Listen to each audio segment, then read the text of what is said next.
created everything. Look what a powerful being you are.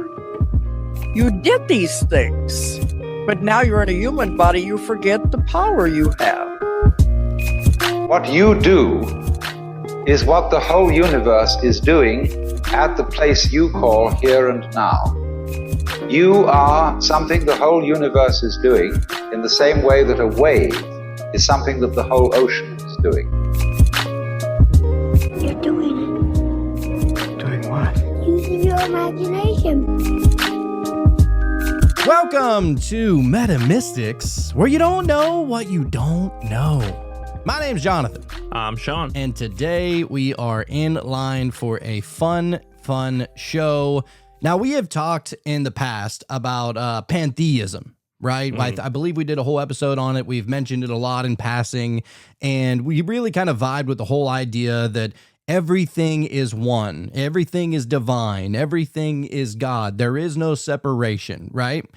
Yep. This is going to take it a step farther. Today, we are talking about panpsychism. And this really ties in to the first Hermetic principle that all is mind.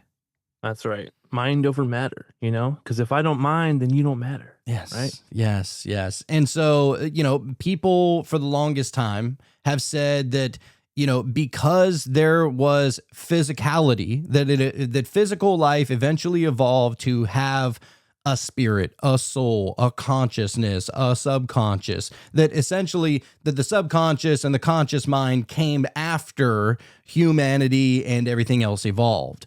And basically to say that like the conscious mind is secondary to the physical body. Now, most people would agree maybe it's just in our circle, I don't know, but I guess in my life, most of the people I know would definitely agree that this is a temporary meat suit. And we know that there has to be something more. There has to be we have existed outside of our body. Everybody has. That's what dreams are for. That's what psychedelic trips are for. That's what meditations are for. That's what past life regressions are for. That's what astral projection is for. That's what remote viewing is for. We can exist outside of the anchor that is this human body, right? Yep. And if that's possible, how is it possible if consciousness comes from physical body first? So you're trying to say that your conscious mind evolved, but the physical body didn't.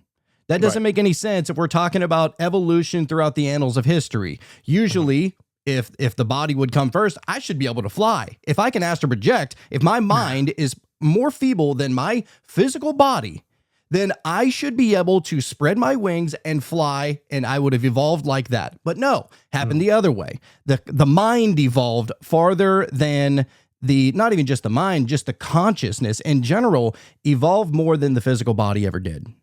Mm-hmm. Yeah, it's just the idea that consciousness itself is the fundamental aspect of reality that existed before everything else. And you know what? I can really get on board with that. And if not that, then at the very least, I might not even go that way, but the whole dualistic approach as far as the physical and the consciousness being equally fundamental, but separate. But I would tend to probably lean towards consciousness being the most fundamental, then sprouting everything else. You know what I'm saying? Like, we've had these experiences where almost seemingly we are able to understand what each other is thinking, and almost finish each other's sentences. And this aspect of our reality that just is, we might not be able to scientifically prove it and really quantify these things, but as far as experience goes, I can really get on board with it. Well, and that's the thing. Throughout many people's experiences, we can experience something that is outside of time. Mm-hmm. Like our consciousness, our mind is capable of experiencing something outside of time. Our body can't do that.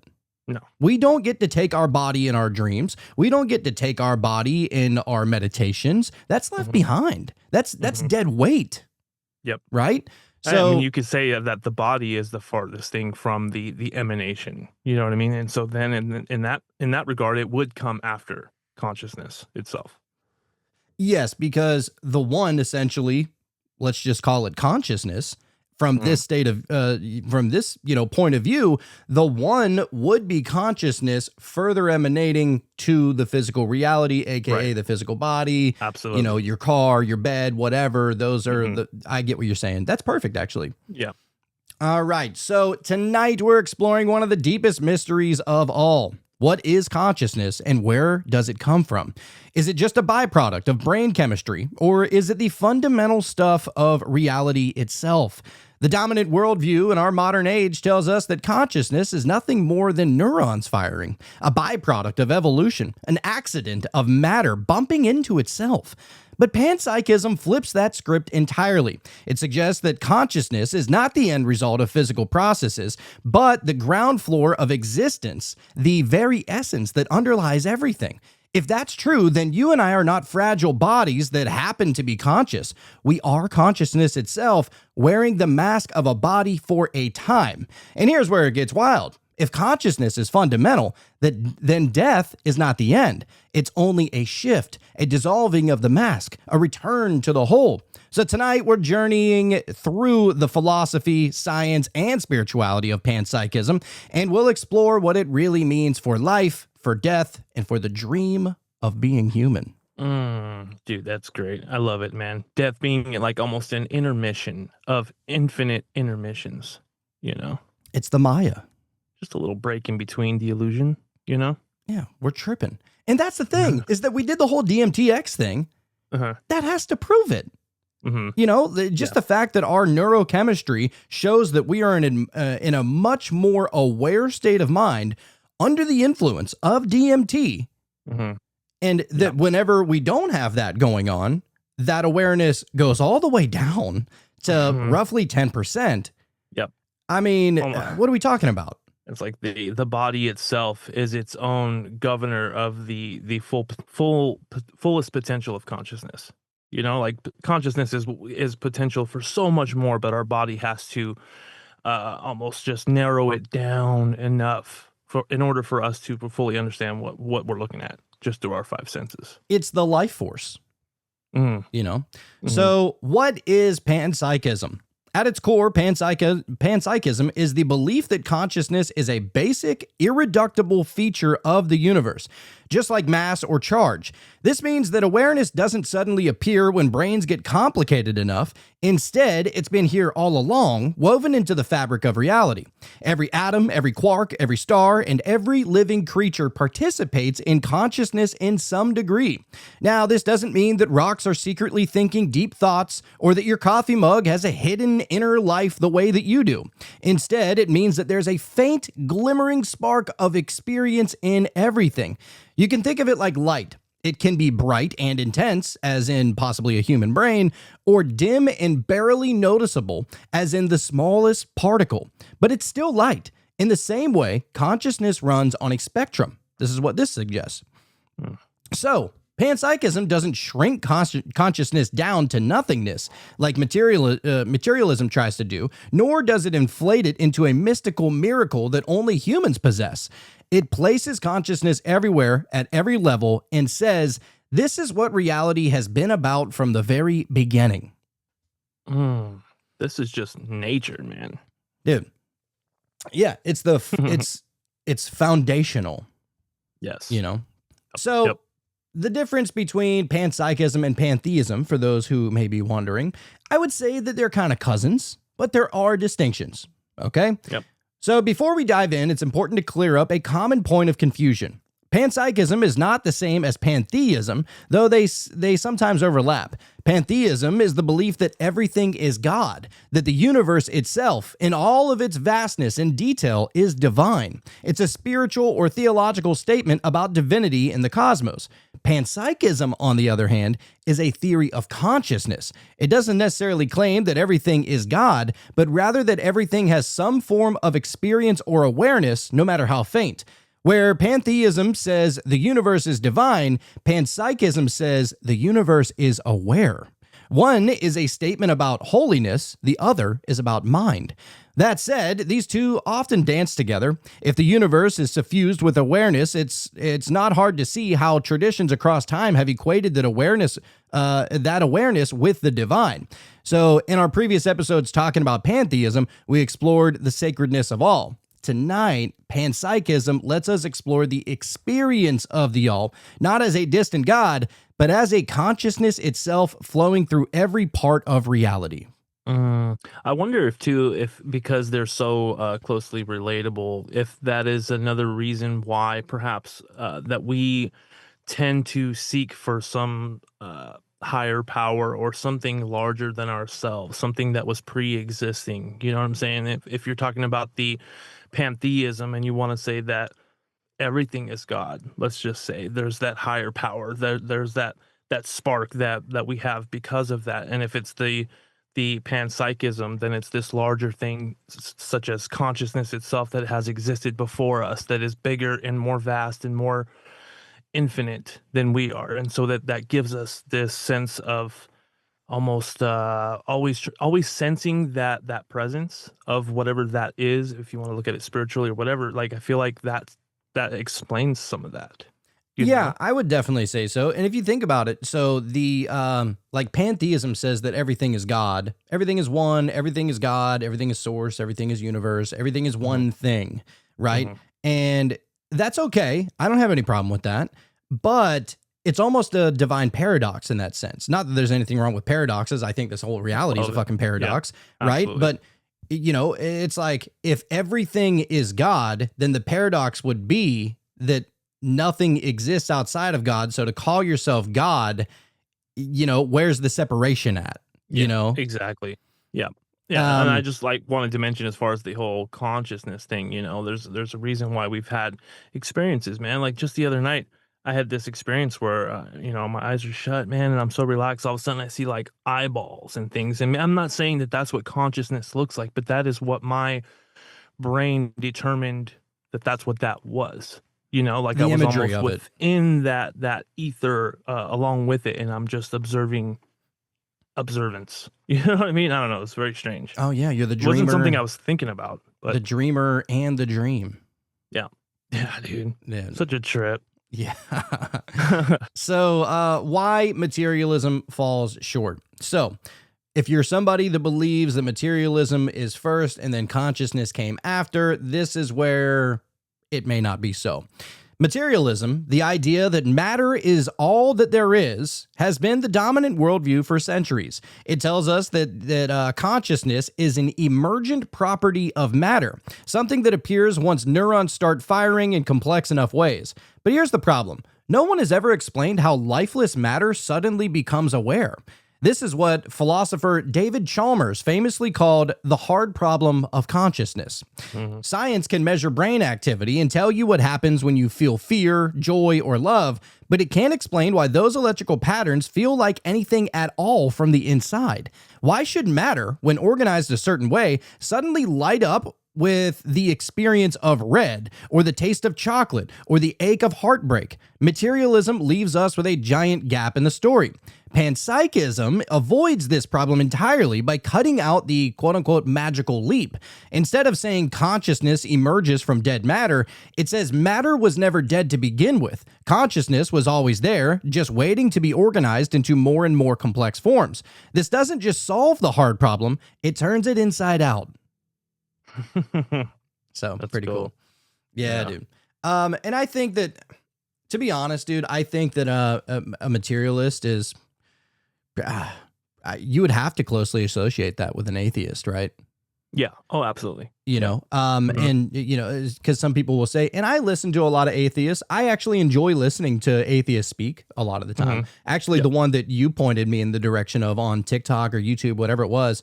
Yeah. Very intelligent people. I mean, because I think the guy that you referred me to, he was like an ex-pastor or an ex-priest or something like that. He was definitely he was a Christian for like 20 years, and then he went into ministry. What is it called? Where they go to the school?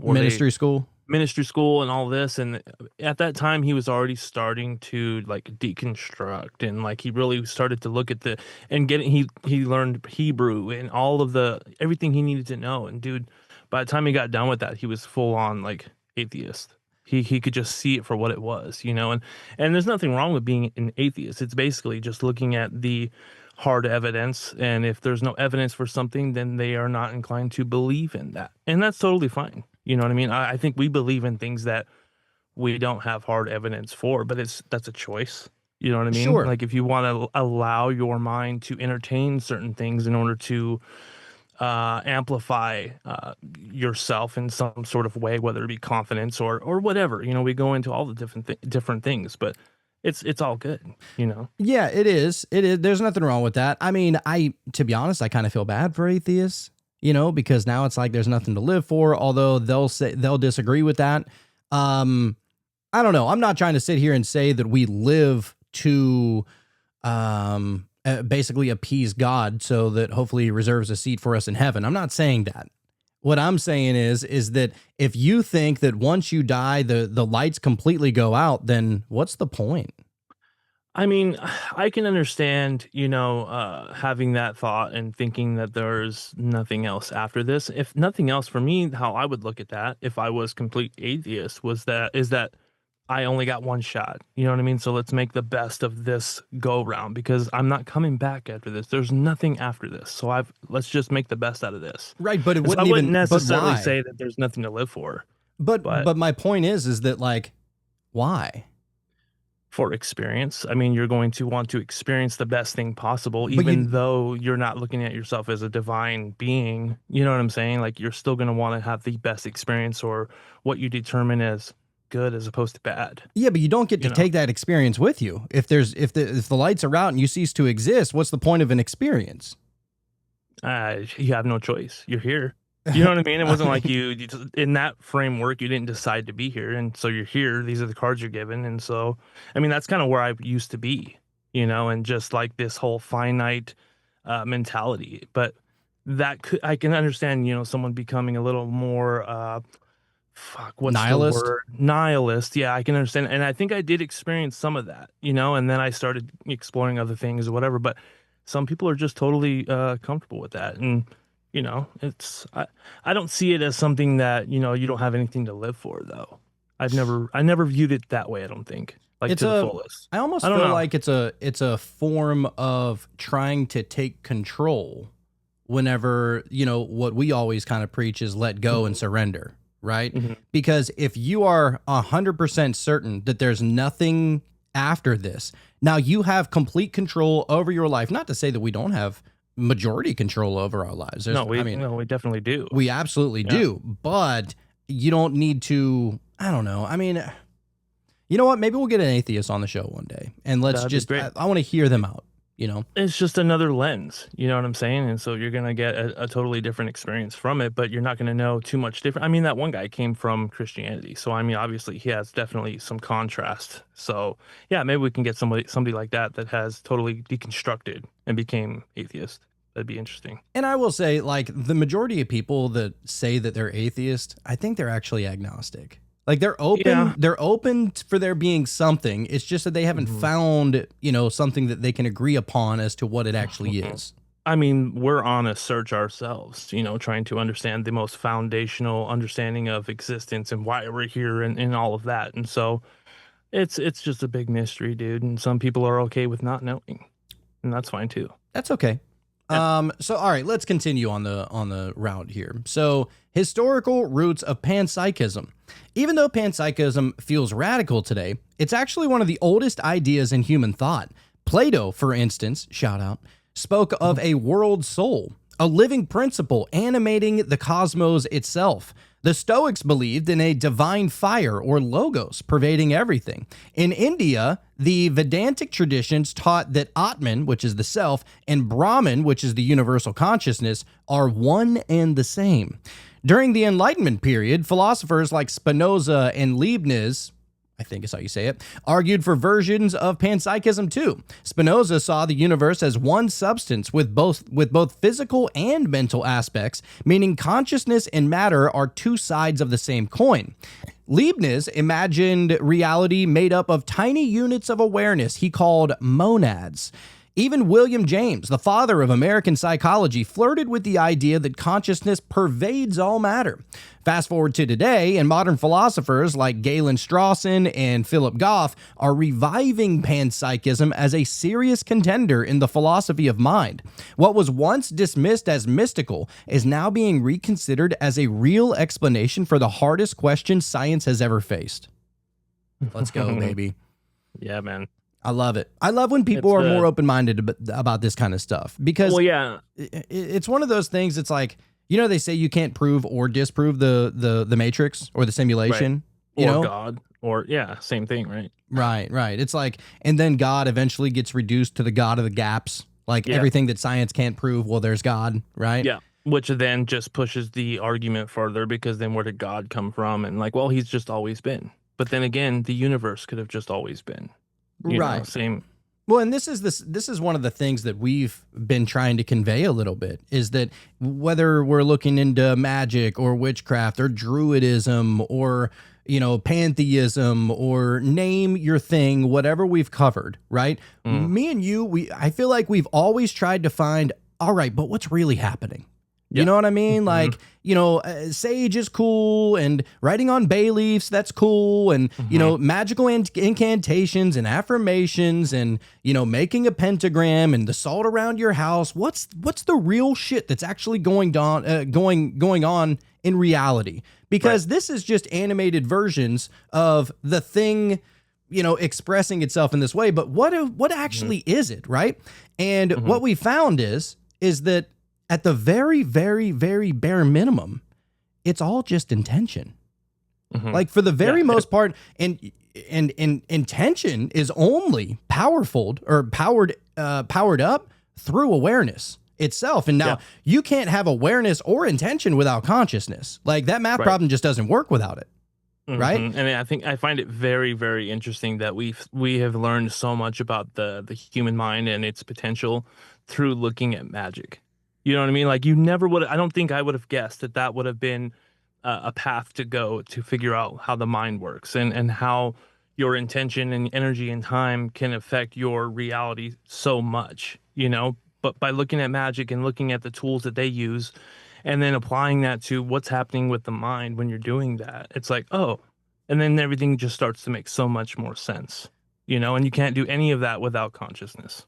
100%. So, and a lot of magic really does get a bad rep. Magic, witchcraft, any form of paganism does get a majorly bad rep, because there are always the sour apples. There's always the turds in the punch bowl. Whenever you say magic and witchcraft, most people instantly think, bang, Aleister Crowley, right? Or they think, bang, Marina Abramovich, or they think, bang, like, you know, John Dee, or, you know, some of the most despicable people. And that's not a really great representation of it, but that's the light that gets shined on it by the non-believers, right? And it's like, that's the light that really gets shined on it. And I would say that the majority of, like, successful magicians or witches or pagans in general, if we're using their term, most of them you're never going to hear about, because you know, the wizards and sages and mages and, you know, enlightened individuals,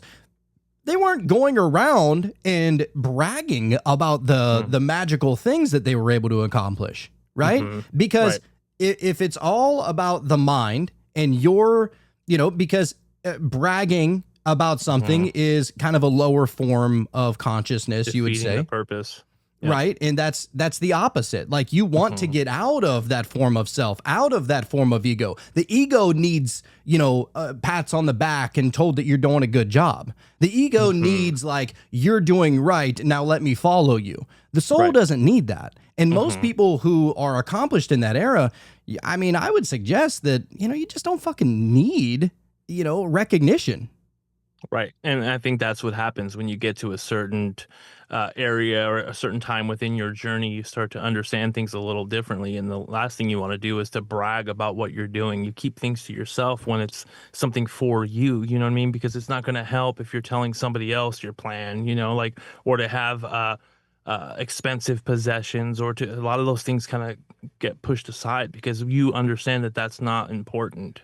anymore, you know. And I remember we were early on, you know, we were going into people that were able to levitate and all of this, and it's like now I'm thinking being able to levitate would be the least of what our abilities could be if we really applied everything the way you're supposed to. And that's what the gurus say. Don't like become enamored with the cities that you accomplish on your way to enlightenment. It slows you down. It's a fucking it's a deterrent or a roadblock. Yeah, basically obstacle. Yeah, right. Yeah. So yeah, that's not the main focus. So anyway, all right, let's keep on going a little bit farther because we do got a nice long thick show with 2 C's today, baby. All right. So consciousness did I already read that? Consciousness, I forgot where we were. Okay, no, I didn't read this part. Consciousness precedes matter. So here's the big flip that panpsychism offers.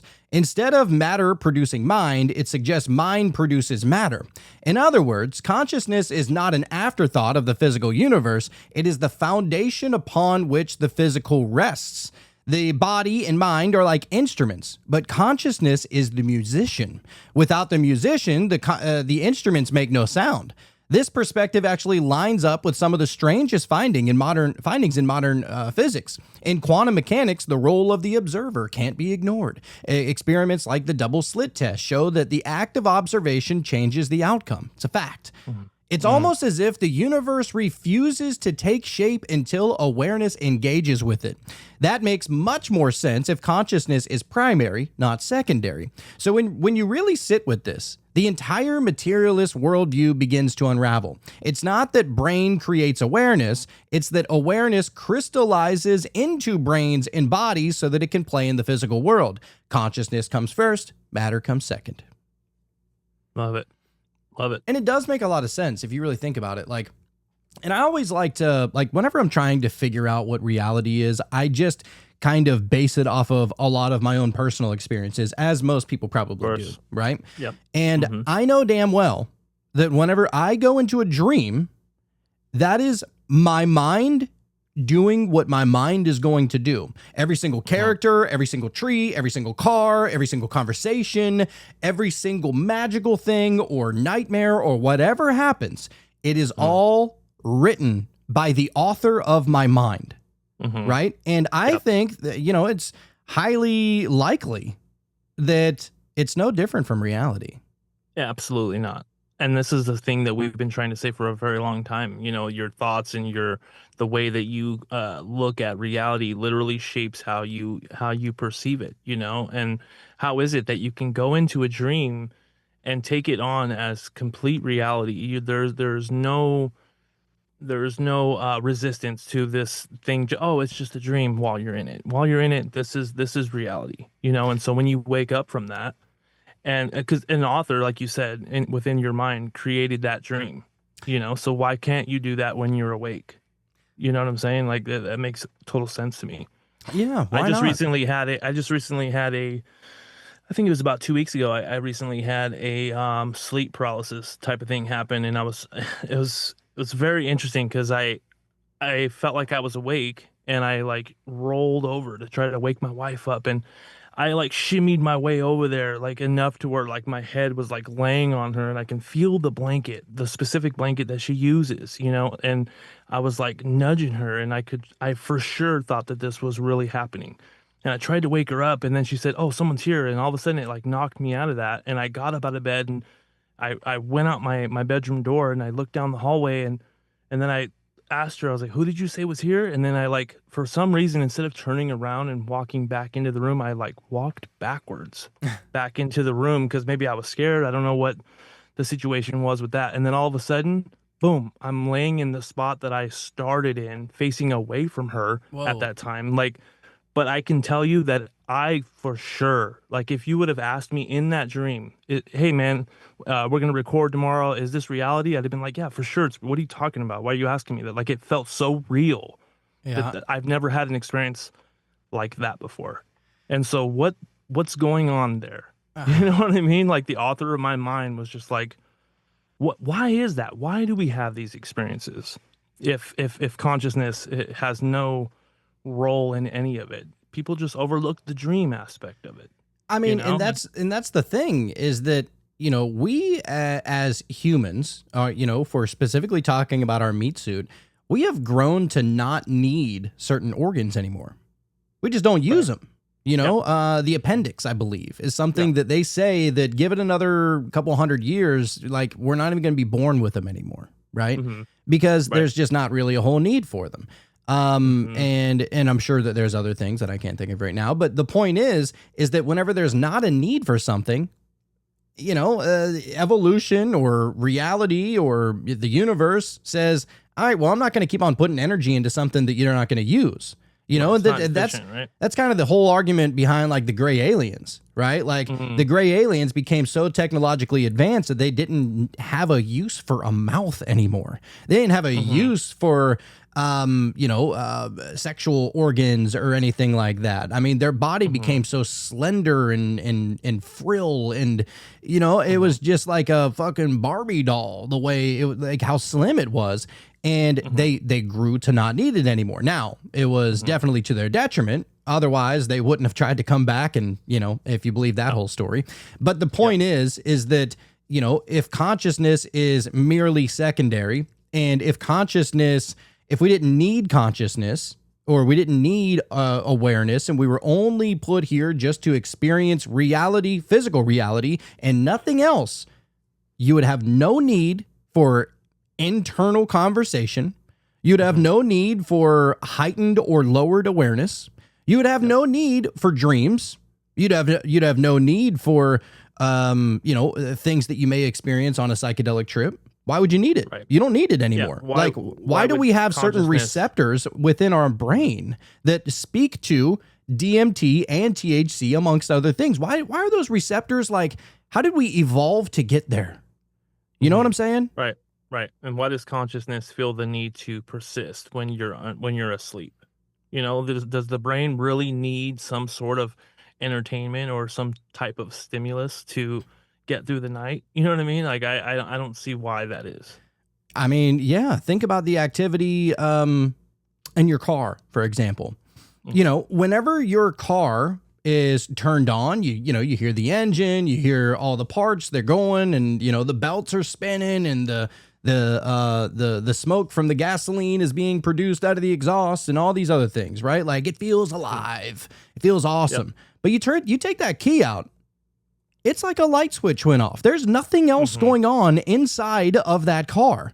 And why do you need it? You don't need that car to be thinking anything or doing anything whenever it's not running. The same thing goes for the human body.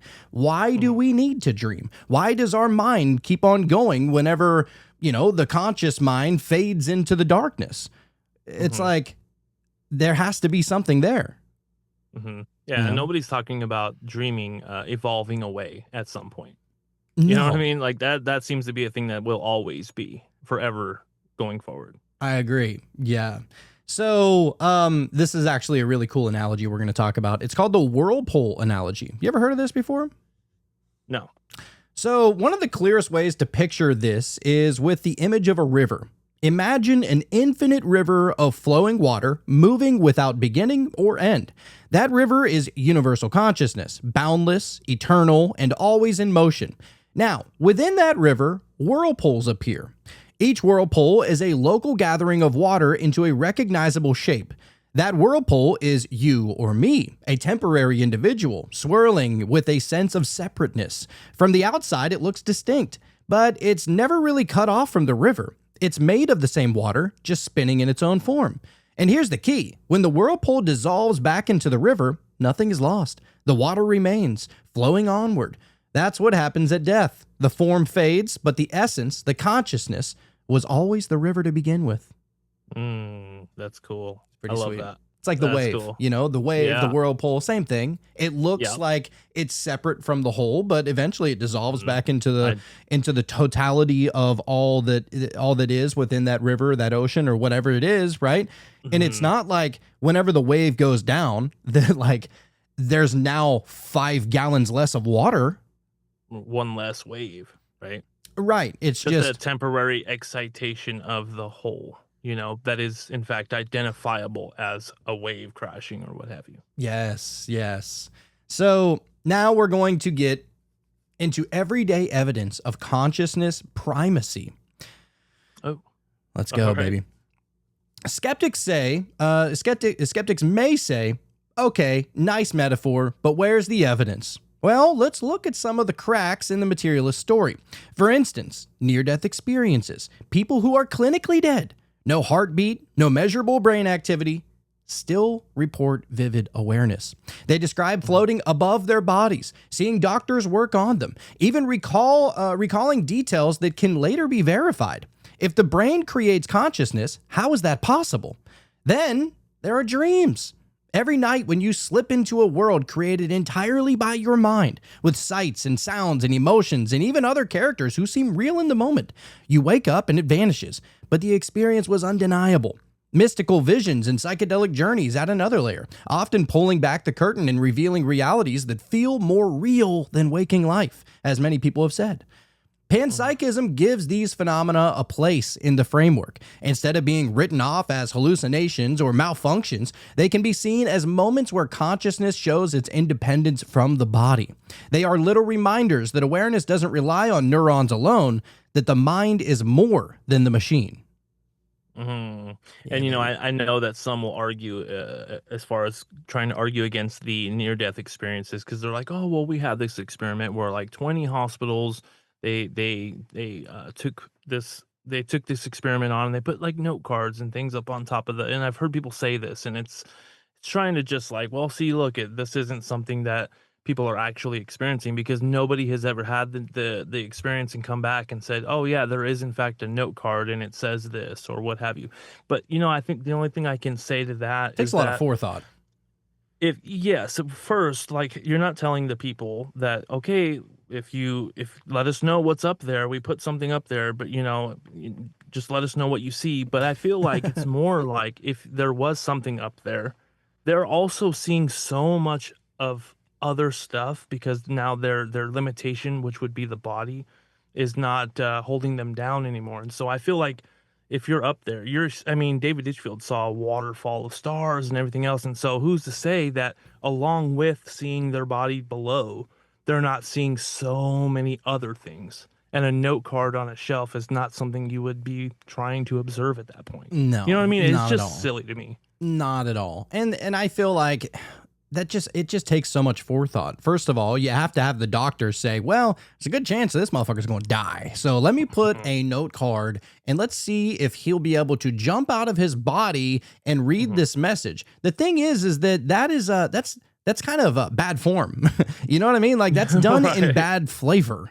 Like, you're not going to sit here and say, like, I give up on my patient and I think that he's going to die, so let me write Right. this card and see if he can have an out-of-body experience. Right.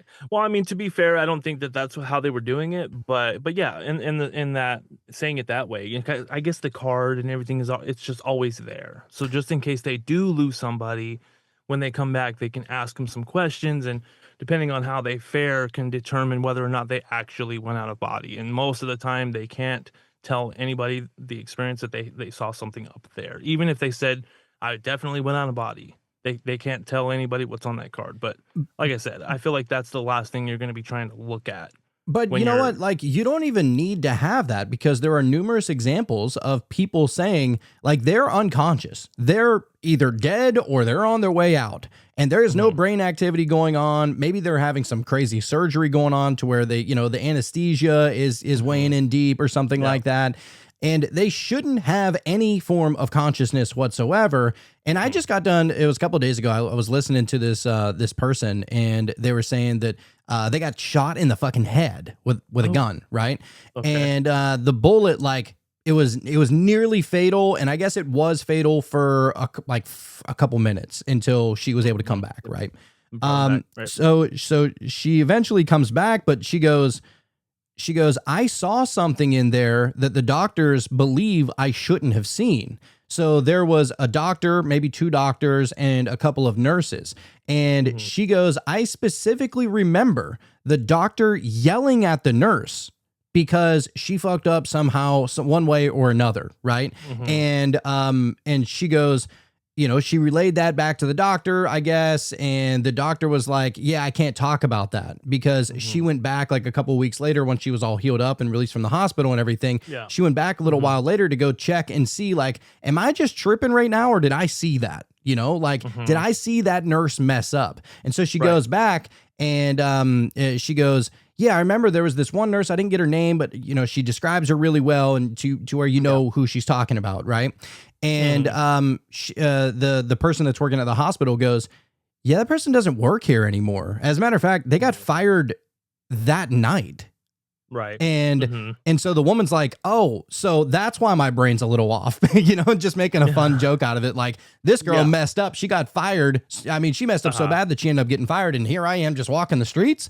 And so she goes, and so I believe she ends up having a conversation with the doctor, and the doctor's like, yeah, or she heard something through the grapevine or something like that, and found out that that nurse had messed up. Yes, that doctor was yelling at that nurse while she was supposed to be unconscious.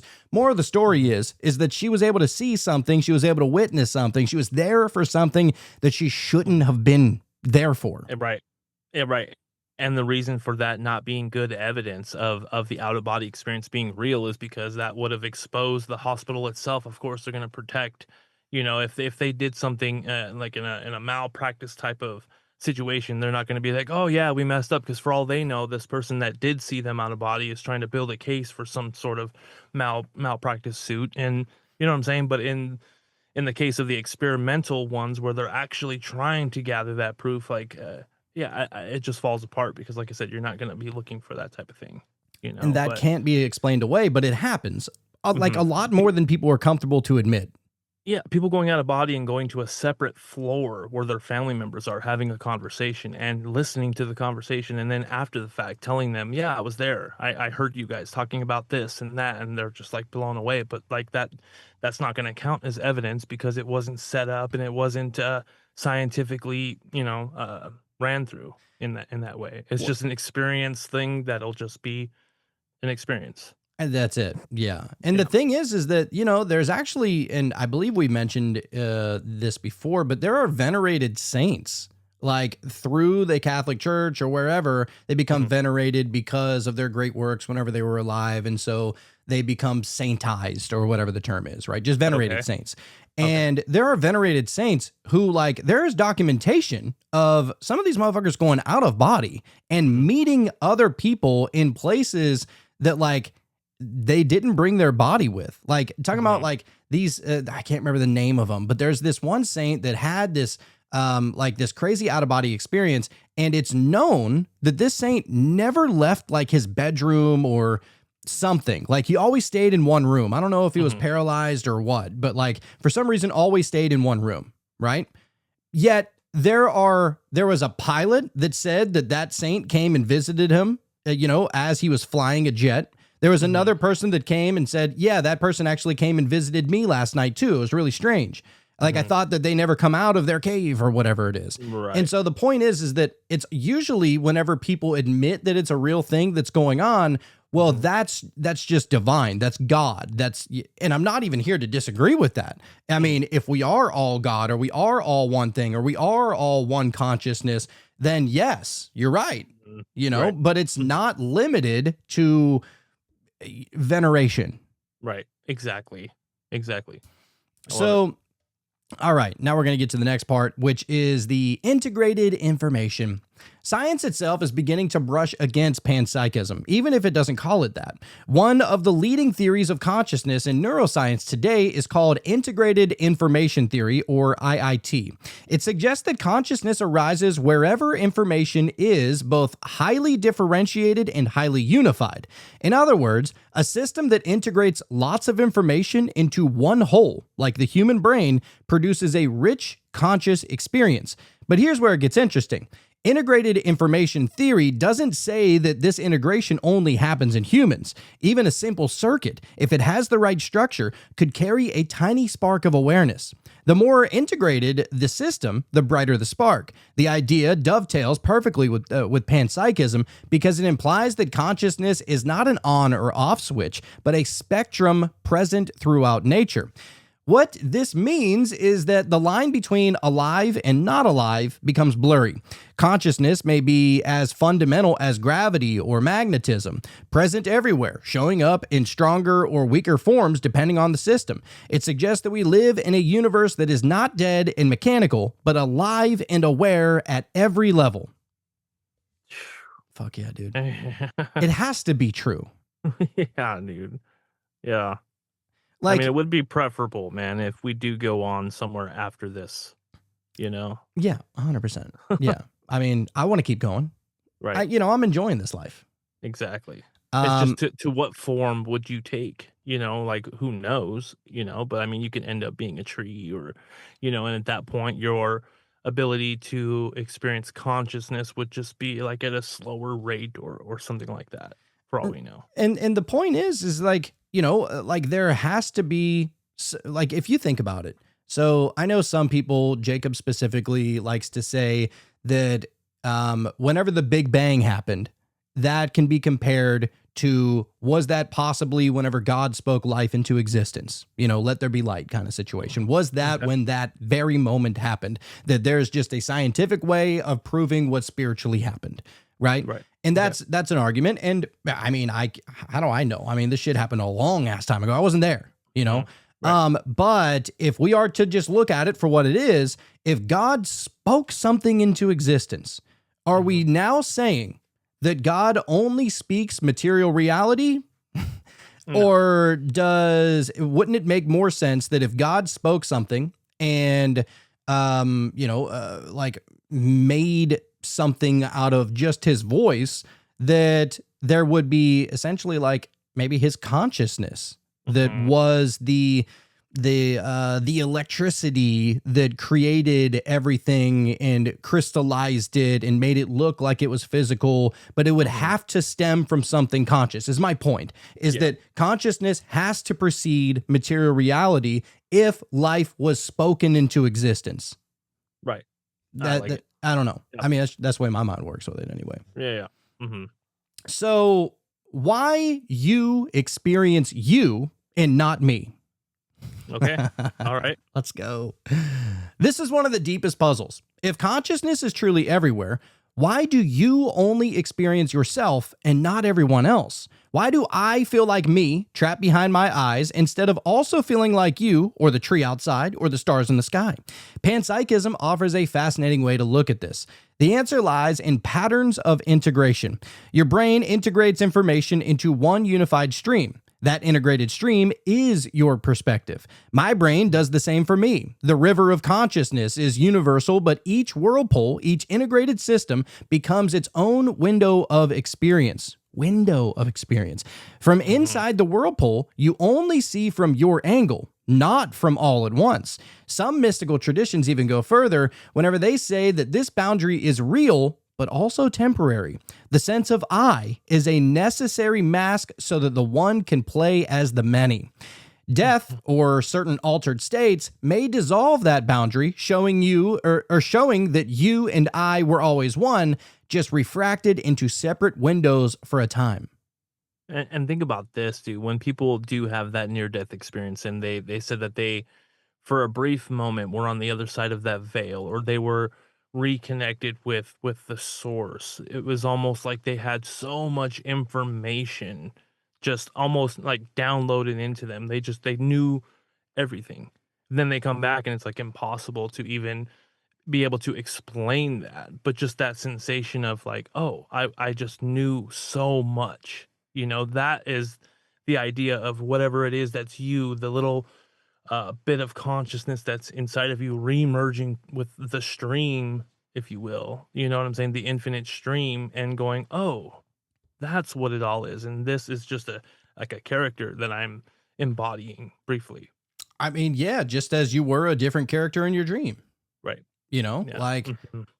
just as your wife was different in your dream, your job was different in your dream, your kids were different in your dream. You, instead of having, like I have, a boxer wiener dog, you had a husky, you know, and Right. you looked at them like they were real family, Mm-hmm. you know? Yep. No denying it, dude.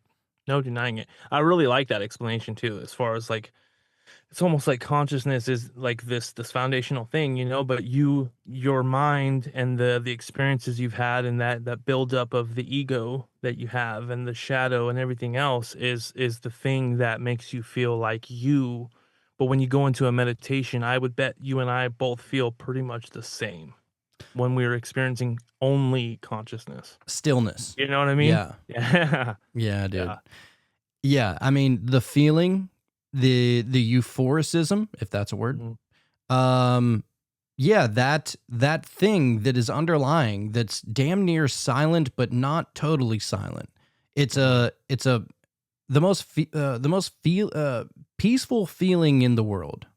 Yeah, and surely there's no way for us to be able to prove or experiment with that just to figure out somehow if we are in fact experiencing the exact same feeling. I mean, when you are able to get to that complete just awareness absent of the ego and all of that, but I would be willing to bet that it's the same for everybody. I mean, because we're all dipping into the same field at that point. you're staying in the zone of about to fall asleep for 15 to 20 minutes, and you're not going into this meditation like with the intention of falling asleep. So it's intentionally almost not falling asleep is really, if you think about it, and playing within that zone for some reason brings people absolute joy and absolute peace and absolute wholeness and absolutely destroying the illusion of separateness.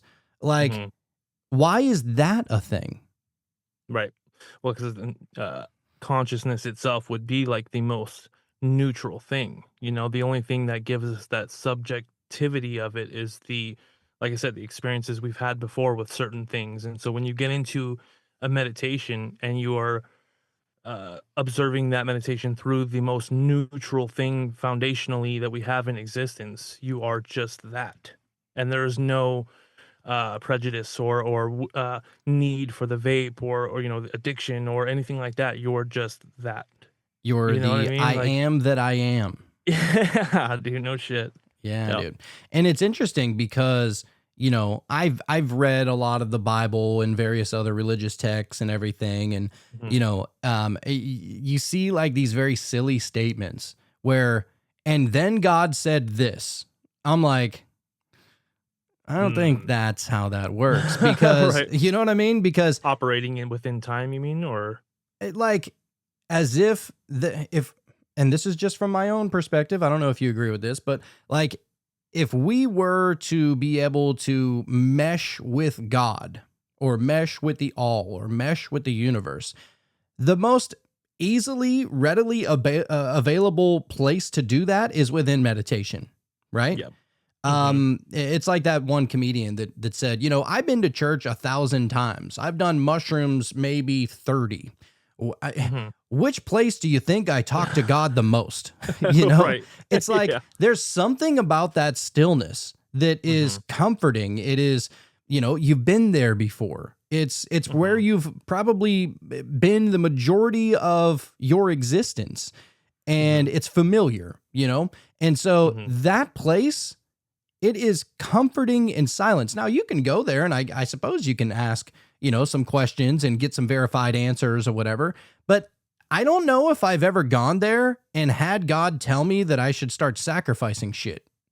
No, not one time, dude. I've never went there and said that. I never heard God say like, you need to take over this land because that's my land. Right. Like, that's where it gets a little bit delusional to me. Oh, I'm with you. I agree with you. Yeah. I've never had any messages like that. Not yet, anyway. Who knows? You know, maybe that's just how it works once you get deep. You're still young, you know. Yeah. Test the spirit. As they say, So now we go to death as a transformation.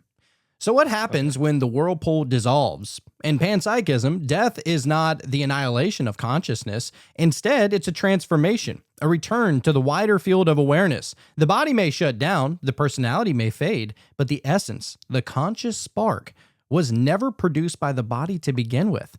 A helpful analogy is the radio. The radio doesn't create the music, it just tunes into a signal that's already there. When the radio breaks, the music doesn't stop existing. It still fills the airwaves, waiting for another receiver. In the same way, your body is a receiver for consciousness. Death simply means this particular receiver shuts off, but the music, awareness itself, continues.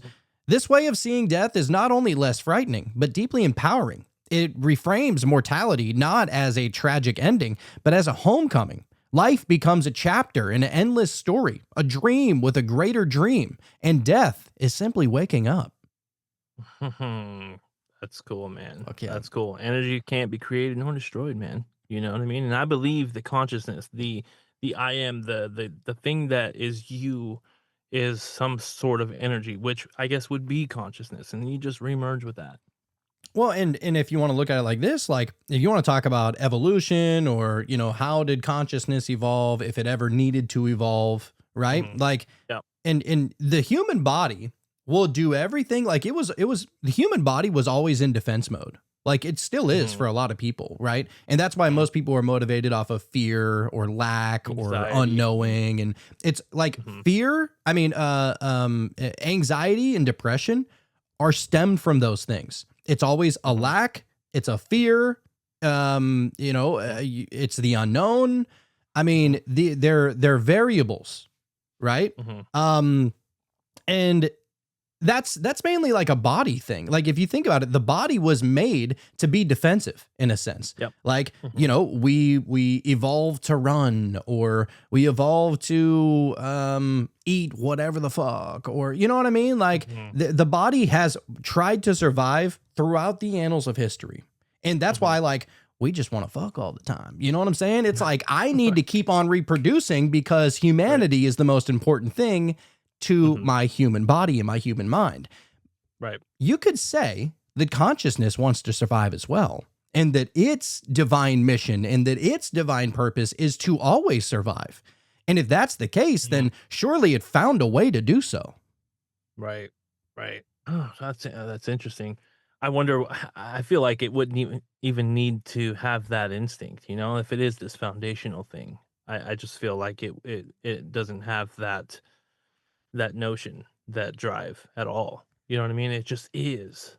But that's not good enough for the scientific community. You know what I mean? You can't just say it just is or it just does. You know what I mean? That's just kind of evading the real truth. Of the matter. They're not fans of it ill what it ill. That's right. I kind of am from time to time. You know what I am. mean? Sometimes it just is. So all right, let's get to the ancient wisdom. These ideas aren't new. Humanity has been wrestling with them for thousands of years. In Hinduism, the teaching is that Atman, or the individual self, is ultimately identical with Brahman, which is the universal consciousness. The personality is temporary, but the self is eternal. Dying is like removing a mask and realizing you were the actor all along. The Gnostics spoke of the soul trapped in matter, longing to remember its divine origin. In Buddhism, the self is seen as an illusion, and liberation comes when we see through it and merge with the boundless awareness beneath. Taoist sages described life and death as transformations within the Tao, the eternal flow. All these traditions converge on a central insight. You're not just the body, this mind, this personality. You are something greater, something eternal, wearing this form for a while. Panpsychism isn't just a modern theory, it's the latest language for an ancient truth. I dig it. I love it. I mean, everyone's trying to understand this thing. You know what I mean? We just got different names for it and different proofs and different lenses to look through. But I mean, come on, there's something there, obviously, that we're looking for. Well, and that's the thing. If consciousness comes after physical reality, why is it that since the beginning of time, there has been spirituality and religion and myth and stories and, fasting and, all these different things that you would do, because we've all had experiences that are like unexplainable. and people have been like, wait a second, I just had that experience. It doesn't fit into like what they say this material reality is. It doesn't it like if everything was just a material reality, you wouldn't need to experience that, and that's kind of like, so of course there would be like religions that have spawned because, hey, I've experienced something kind of similar to that. That's actually the very reason why Electro Nick ever reached out to me in the very first place, was because I had told, the show on the Cult of a Conspiracy about my Elohim story. And Nick was like, holy shit, I had one of those too. He reached out, he told me his story, and the rest is history. Right. So we have these similar unexplainable experiences, and sometimes we just like to throw a name on them. But if all that there is material reality, why would you need to even add that into the equation? Why would that even be a possibility? Why would synchronicities be a thing? It shouldn't be. It shouldn't be. These are just the things that are woven into consciousness.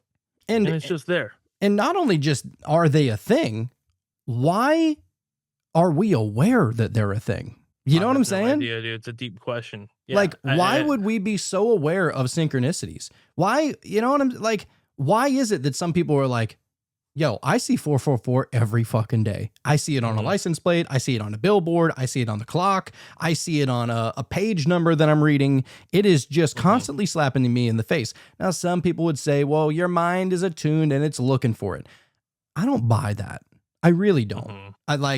Because it seems like they always happen at a significant time, right? Like every synchronicity that you ever experience, it's always like, hey, bring your attention back. Like, I'm happy I got your attention with this synchronicity, but look around. Maybe there's something going on that you need to pay attention to. Yeah. And to mention, I like to bring him up because I just love the guy, but Danny Goler, how he said, nature keeps no secrets. I feel like that's kind of touching on that, the synchronicity and just the experiences that you have, man. It's just like a consciousness itself trying to let you know that, hey, I'm right here. You know what I mean? And I know that you're aware of me, but like, you know what I mean? There's more to this mystery. There be more. Yeah. So modern science is catching up. Here's where things get exciting if they weren't already. Modern science is starting to echo what mystics have always known. Neuroscience has yet to find the quote-unquote seat of consciousness in the brain. They can map neural activity, but they can't pinpoint where awareness lives. The best way that they can say is that the brain states and consciousness states correlate, but correlation is not explanation. Meanwhile, quantum physics keeps producing results that put the observer back into the heart of reality.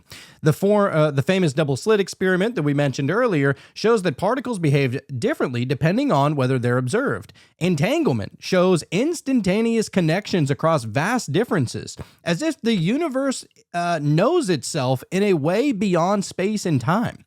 These phenomena don't disprove panpsychism outright, but they hint that consciousness isn't just a side effect of matter. Slowly but surely, science is painting a picture that lines up with the oldest mystical traditions. Matter and mind are not two separate realms. They are woven together, two sides of the same coin, rippling with awareness from top to bottom. Yeah, baby. Oh, I love it. Then there's the practical power of panpsychism. Belief shapes behavior. We know this, right? If you see the universe as dead matter, you treat it as a resource to exploit. If you see it as alive, infused with awareness, you treat it with reverence. Panpsychism is not just abstract philosophy. It's a worldview that changes how we live. Think about compassion. If even the smallest creature, or even a plant, carries some spark of experience, then cruelty becomes less justifiable. You begin to see the world not as an it, but as a thou. A field of relationships instead of objects. This doesn't mean that you stop eating or building or creating, but it does mean that you begin to live with a sense of sacred reciprocity. On a personal level, panpsychism can reduce the fear of death. If consciousness doesn't begin at birth and doesn't end at death, then the stakes of existence shift. Life becomes an adventure, not a desperate scramble against the void. You are playing a role in a grand drama, knowing the actor never dies. That's cool. Speaking of the void, man, we go into a lot of things and a lot of the things that sure we can't prove and it's all experiential and all of this, but I'm gonna come out and say, dude, that there is no void. There's no way that that a void is possible with just, and this is just kind of what I've been thinking lately. You know, the fact of non-existence. You know, the definition of that is something that doesn't exist. There's no way that it could be a thing that can be experienced. And so, sure, your mind took you there and said, "Hey, look at this," to for whatever reason. And I'm sure that you figured out a lot of that, you know, for your own subconscious and everything else. But as far as there being a void, no, Well, I don't think so. and I would actually agree with you on that, because a void is something that doesn't exist, yet I was there to observe it. Mhm. So therefore, the void can't be the void if there was existence inside of it. Right. Exactly. And so, yeah, I just like to throw that out there because, you know, and then you start to think of, you know, people that want to tell you that you're going to hell and this and that. And it's just like, I don't think that consciousness, or even if you want to say God, somebody that created everything, would want to put you there, you know, especially if it's a part of itself. Yeah, If you wanted to consciousness go is there. not going to punish itself. No, That's No. ridiculous. no. So that brings us, interestingly enough, panpsychism and immortality. When Alright. people hear immortality, they often imagine the personality living forever. Me or you or whoever stretching on into eternity. But panpsychism offers a more profound version. Immortality is not about clinging to your individual ego forever. It's about realizing you were never just that ego in the first place. Think of the ocean and its waves. Each wave rises, peaks, and falls, but the ocean is unbroken. The wave doesn't mourn when it disappears. It was never separate from the sea. In the same way, your consciousness is a wave in the infinite ocean of awareness. When the wave falls, the ocean remains. That ocean is you, and it never ceases. This reframes death and immortality in a way that's freeing. You don't need to chase eternal life as a personality because you are already eternal as the universal consciousness. The you that fears death is only a mask. The real you is deathless. The real you already know what it is, Yeah. you know? Man, that is interesting though, right? That like just just thinking about, like, you know, because both you and I have had like deep inner conversations with ourself or with whatever, you know, inside of our own mind about our own mortality, right? Mhm. And it's Yep. like, here we are contemplating mortality as if it's a thing. You know what I mean? At Right. that point, it's like, only thing that you're really worried about consciously losing as far as mortality goes would be the ego. It's like, Mhm. of course you don't need your ego anymore. Like, I'm Mhm. not going to be Jonathan anymore. I'm not going to Right. be this guy with the Ankh tattoos and the Matrix tattoos and a beard and somewhat beautiful, loving, luscious locks and Oh, it's whatnot, right? beautiful. I'm Yeah. not Mhm. going to be who I am. I'm not the guy that is speaking into the microphone that you're listening to on the other side of this podcast. That is Right. me temporarily. The real me Mhm. is beyond that. The real you is Mhm. beyond that. You know, and Mhm. that's the crazy part, is that we want to bring podcaster Sean to the other side. We want to Right. bring podcaster Jonathan to the other side. We want to bring, you know, husband of so-and-so to the other side, father or wife or brother or sister of so-and-so to the other side, to become immortal within the realms of human physical history. And that's exactly what a physical body would want. You know, if it fears mortality, right? Like, Yep. it fears for its own mortality in the way that, like, well, I'm who I know to be me absolutely will cease to exist. And this is where a lot of people get caught up, because some people don't know how to separate themselves from their own ego or separate themselves for their from their physical body or anything like that. And if people only knew that you exist outside of this meat suit, like, not kind of think, or I'm leaning that way, but if you knew it to your core, dude, I mean, it's just another fucking journey we're gonna go on, Right. you know? Yeah, dude. And you know how firmly you are grasping onto your ego when it is suddenly just kind of stripped away. You know what I mean? Through maybe some type of psychedelic experience, you know? And when that is gone, how uncomfortable that can be. You know what I'm saying? So of course we're holding on to that thing because deep down I think we know when you let go of that, it's you're already in the unknown, like immediately. You Oh, know, and I dude. think physically that's what we're afraid of is And the that's unknown. and that's something that even Buddha was trying to teach, Mhm. Gautama, whatever his real name was. But like Mhm. he was trying to teach that essentially your attachments are what is binding you to this physical world. You got Mhm. to, in a sense, and not everybody can live without attachments. Of course, we love our kids. Of course, we love our parents. Of course, we love our significant others. And we love the interactions that we make with other individuals. And, Mhm. we love our dogs, whatever, right? Like, of course, Mhm. we love it. But the idea is to be able to say, all right, that is my physical reality. That's not all that reality is.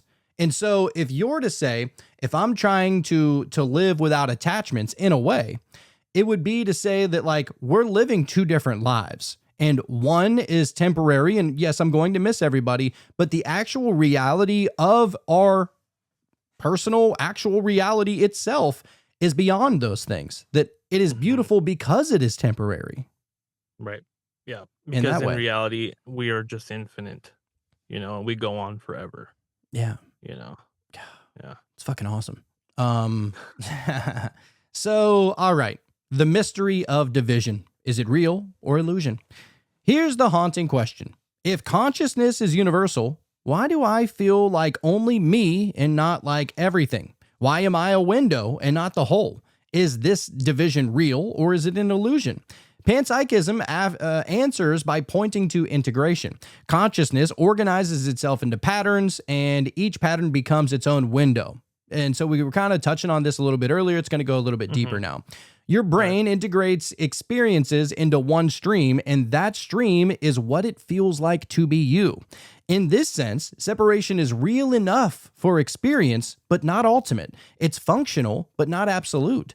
From a mystical view, individuality is an illusion consciousness generates so that it can experience itself in countless forms.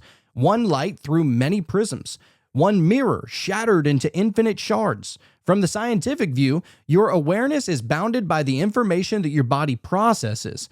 From the mystical view, you were always the whole, the mask just convinced you otherwise. Mhm. And that the continuity of that mask really kind of keeps you in that illusion.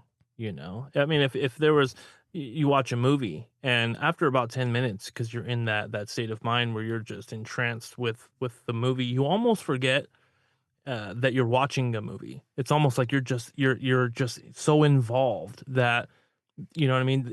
It just the experience is whatever is happening on the screen. And so the continuity of that until the movie ends, and then you come out and then you talk about the movie and you're now coming to the idea like, oh, that was the experience of watching a movie.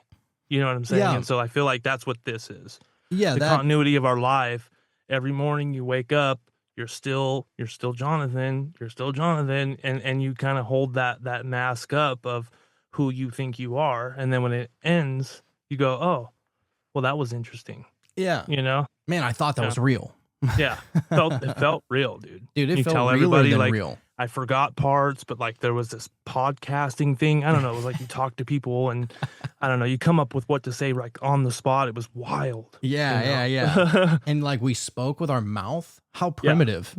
Yeah, You people know? were believing in God and sacrificing goats. It was weird, but it's fun. It was fun. Yeah, yeah, dude.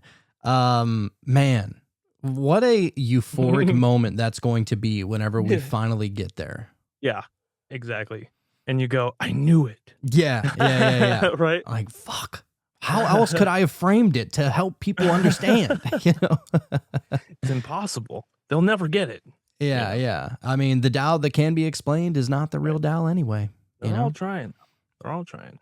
You can't explain the unexplainable, is the point. And that's it, dude. And that's what we're talking about here with consciousness. It's something that can't be tangible. It's just not tangible. We don't even know where it is within our mind. So how are we supposed to analyze it and really research it other than just through experience? Yeah, That's what we're left with. So that is I don't what know. we're left with. Yeah. Which I actually like that it's almost that it's mysterious. You know, it adds to, because if you knew exactly what it was, there would be no need to continue wondering and trying to figure out what it is. And so by our continuous wonder, we are constantly interacting with it, you know, and maybe that's the point. Yep. I think a little bit. Yeah, for sure. Definitely. I mean, even in the physicalist look at this, you know what I'm saying? It's like Big Bang physical stuff coming together with eyeballs and vocal cords and thoughts and thinking about its beginning and where it came from. Like even that is just weird in itself. You know, not even getting into the woo woo or any of that. You know, it's still just fucking weird. It's all weird. And we're here You know for what it, I baby. mean? It's beautiful though. So from the wholeness to the window. So how do we go from total consciousness to a narrow personal window in the first place? This is fun. So think of consciousness like light again. Light can flood a room, but it can also shine through a pinhole. Being human is the pinhole view, the universal awareness focused through the lens of your body and mind. This doesn't mean you left the hole. The hole is still there, flowing through you. You are like a radio tuned to a single frequency. The signal hasn't gone anywhere, but your tuner narrows it into one voice, one channel, and one story. That narrowing is what gives rise to individuality. It's what allows the one to experience the adventure of being Jonathan or Sean or anyone else. It's not a loss, but it's a creative act. Consciousness plays like it's small so that it can live many lives. Death, then, is the moment that the tuner powers down and the signal returns to its infinite range. Yeah. Yep. Right. So then, of course, there is the illusion of separation.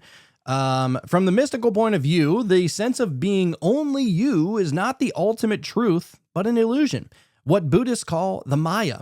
Consciousness never actually fractures. It only appears divided because it's looking at itself through countless perspectives.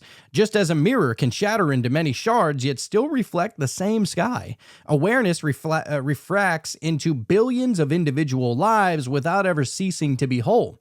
The illusion is necessary for the play of life. If you knew at all times that you were the entire cosmos, the drama of the human being might lose its meaning. The illusion allows you to feel joy and pain and triumph and tragedy as if they were happening to someone separate, which makes the experiences more vivid. The one hides from itself in order to find itself anew. When death dissolves that illusion, you awaken to truth that the boundaries were never real. They were costumes, masks worn by eternity to see itself in fresh ways. Life is the game, and individuality is the disguise that makes that game possible. Dude, you know, I don't know if this is the truth, but it's definitely the one I'd like to pick and run with for a while. It just seems more fun. You know? Yeah, I think so. I mean, it's the namaste. Yeah, dude. No shit. You know, I mean, and everything within the literally tree, everything. the butterfly, everything. A blade of grass, a fart.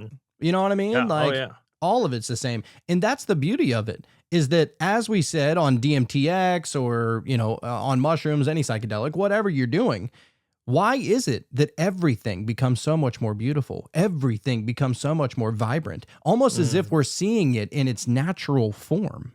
No shit, dude. I never thought that I would feel some type of remorse looking at a tree and saying, wow, like how come I never really paid this tree the amount of attention it deserved?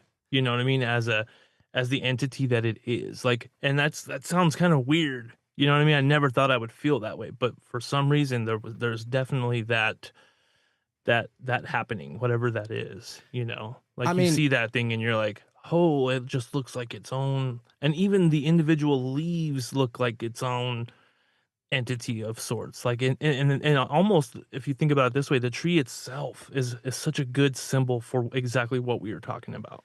You know, the trunk going up as the stream of consciousness, and then the branches coming out being their own, seemingly their own thing, but really they're just all part of the tree.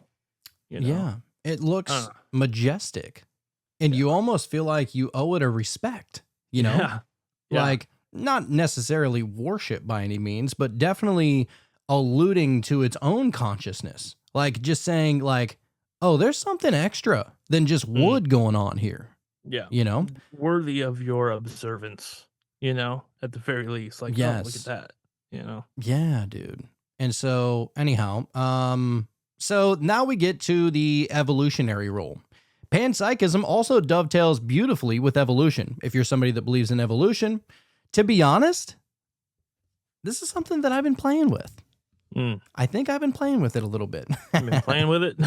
Been touching it a little bit, you know? All right. Hey, Mainly when nobody's looking, of course. but, Of course. you know, I mean, that's the right thing to do. touching it nonetheless. Right. The idea of evolution. See, if we are beyond what it is to be human, then who gives a fuck if evolution is a real thing or not? As far as the physical reality itself, if it's only secondary. Right. Well, I mean, when I think of evolution, I think of just the physicalist idea of it. I don't even think I don't know. See, hold on a minute. Think Let me about think it. about this for Yeah. a second, because I feel like consciousness. Oh shit! If consciousness is fundamental, I don't know if it needed to evolve necessarily, but definitely our physical form has evolved. I think, but yeah, I don't know. I'm about to think about Because this if for you a think minute. about it for a second, so if everything was always conscious and everything was always consciousness, then that means that at one point in time, we probably experienced what it was like to experience to be a rock, a blade of grass, a tree, a dog, a bird, a lizard, a drop of water, like all of these things we've, if all is one thing, then we had to have experienced it all. And to be honest, if you want to take it to even trippier level, we are currently experiencing what it's like to be all that anyway, because time itself is an illusion, right? So if we're to stick on that realm, then wouldn't it make just as much sense that we would want to know what it feels like to be a monkey that eventually evolved into a caveman? Like, Oh, for sure. Okay. imagine having your consciousness in that caveman, and then imagine what it would be like to be a Neanderthal, and the Homo sapien before the Homo sapien. It's like it's still consciousness. It's just that the ability within, and I think that if we are to look at consciousness as if it exists on a scale as far as awareness goes, and the awareness of said consciousness goes, then eventually, if the human mind is evolving, it is only pro-consciousness. It's in favor of consciousness experiencing itself, just throughout the annals of time. Level. Right. Sure. Right. And so at that point, consciousness would be in favor of evolution. Absolutely. Okay, I'm with you. I understand what you're trying to say now. And I'm not even saying 100% that I believe in evolution. I'm just saying I'm not going to sit here and cancel it out. I think that would be kind of silly. Right. Oh, for sure. It doesn't go against any spirituality. And the people that I the think people that think it evolution's does, definitely a thing. Yeah. right? And the people that think that it goes against consciousness. Well, and here's the problem. The problem is that it doesn't go against spirituality, and it doesn't go against consciousness. It goes against religion. Right. For sure. So maybe I'm all for the idea of evolution being a real thing. You know what I mean? And consciousness, like you said, is only experiencing it through those different forms of really the ability to have a higher level of awareness. Really. Yeah. I mean, and you could even look at it like, all right, well, let's look at consciousness as if it was a technology, for example, like a physical material technology. Like, and we were to look at technology as if it was a human evolving, right? Just to play a little game. So at one point in time, consciousness existed as a record, and then it evolved into an 8-track, and then it evolved into a cassette, and then it evolved into a CD, and then it evolved into an MP3. And every single one of those, you could they held more memory as it evolved, and as it went on, and the more memory that it could hold, the more experiences it could have, the more that it could learn to be more and think more and wonder more, right? And so if we just look at it in that sense, it kind of checks out to me anyway. That's where we are, dude. You know what I mean? We're at the forefront of the technology or the human evolution that is actually trying to figure out what consciousness is, and I feel like we're getting close, man.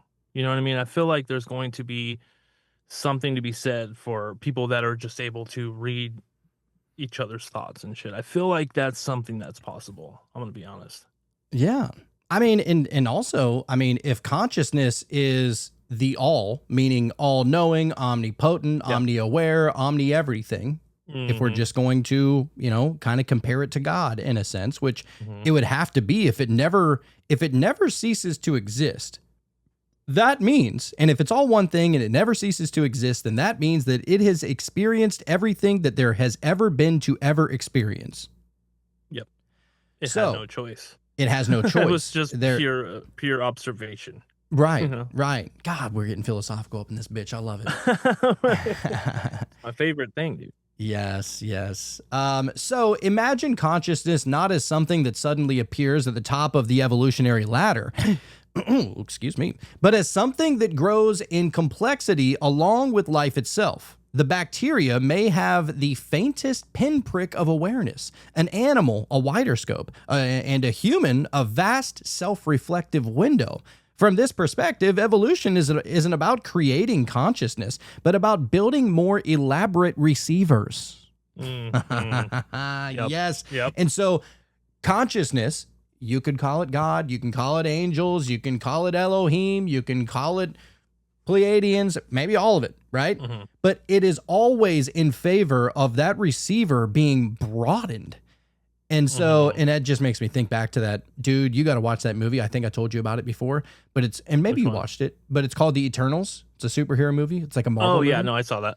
Yeah. Holy shit. I started watching it again last night because I was like, I wonder, thinking how I think now, how can I look at it? That's the best part. Dude. And so if consciousness, if you want, whatever you want to call it, that maybe there are other vehicles in which consciousness can fully express itself. And it's looking down at the other vehicles of which consciousness can't fully express itself or know itself or wonder itself as much as the whole can experience the whole. Then you would have to wonder, like, could there be other vessels or other vehicles that are, you know, kind of helping us along the way, pushing us in the right path? You know? Absolutely. And manifesting in maybe orbs, who knows? You know what I mean? Like, they don't have to look like us to exude some type of consciousness, you know? And the beautiful thing about that is that it doesn't have to happen to everybody. Right. It is on a per individual basis. And that's what's so beautiful and poetic and amazing about all of it, is that it waits for you to say that you're ready. And if you're not ready, maybe you're never ready, then that's okay, because you're just going to keep on fucking existing anyway. And eventually one day you'll get it. Yeah. If you're not ready, you're going to miss the signs and the synchronicities and everything else that it's trying to show you anyways. And so, you know, only the people that are more aware are actually going to notice these things and actually try to figure out what the fuck is going on, you know? Yes. So let me just read that sentence again, because that one hit me. So from this perspective, evolution isn't about creating consciousness, but about building more elaborate receivers. The nervous system of animals, the brains of mammals, and eventually the human mind all serve as instruments for the universal awareness to experience itself in new ways. The complexity of the organism shapes the richness of the experience. Damn. Yes. Yes. It makes sense, doesn't it? It's tracking, man. Your individuality then is not random. It's the product of millions of years of evolution tuning the instrument. Consciousness didn't switch on one day in the past. It has always been here, deepening, widening, and flowering into the human experience we now call me. Yeah, buddy. And eventually we're just going to be a step on that ladder for the next, you know, the next round of expanded awareness and consciousness. You know? Yeah, man. So now we get into near-death experiences and other beings.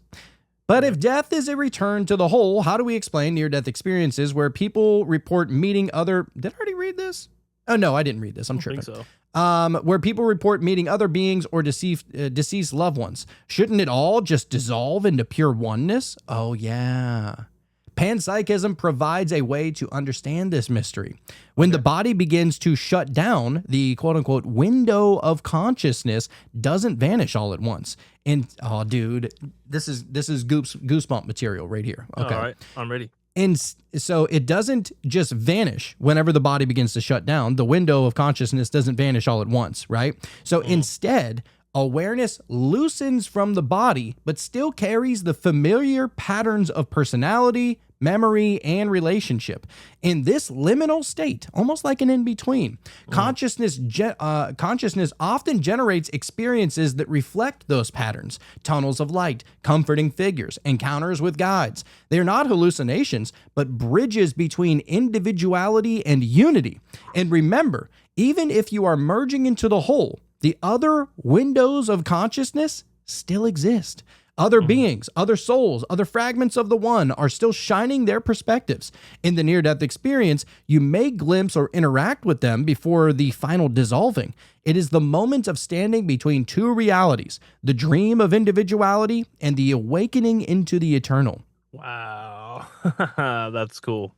That's Yeah, cool. dude. Like your individual self is still kind of echoing as it transitions into that mainstream of consciousness. Right, You and know, think like about that it, like transitional period, like the soft launch back into the one. exactly. And it's almost like, all right, look, I know you like forgot and it's been a little while since you've been here, so we're going to hold your hand all the way through it. Right. And then whenever you're finally fully dissolved back into the one, you're going to realize that every single one of those others that were helping you connect to the other side, they're all fucking you. That's you, baby. You know All what I'm right. saying? Like that's the Cool. trip of it. So let's go even farther into that idea. All right. So what happens when the dissolution is complete? Whenever you the final dissolve. Imagine waking from a dream. While you were in it, everything felt real. The people, the places, the struggles, the emotions. But the moment that you open your eyes, you realize that it was all a story woven by your mind. You don't mourn the dream. You simply see it for what it was. From a panpsychist view, death is exactly that. So life as me or you or anyone else in a dream of universal consciousness. When the body falls away, you wake up. The experiences don't disappear. They become absorbed into the greater memory of the whole. The dream dissolves, but the dreamer, you, me, everybody else, remains. This is why mystics and near-death experiencers so often describe life as a dream within a dream. The dissolution feels like an annihilation and more like waking into a greater reality.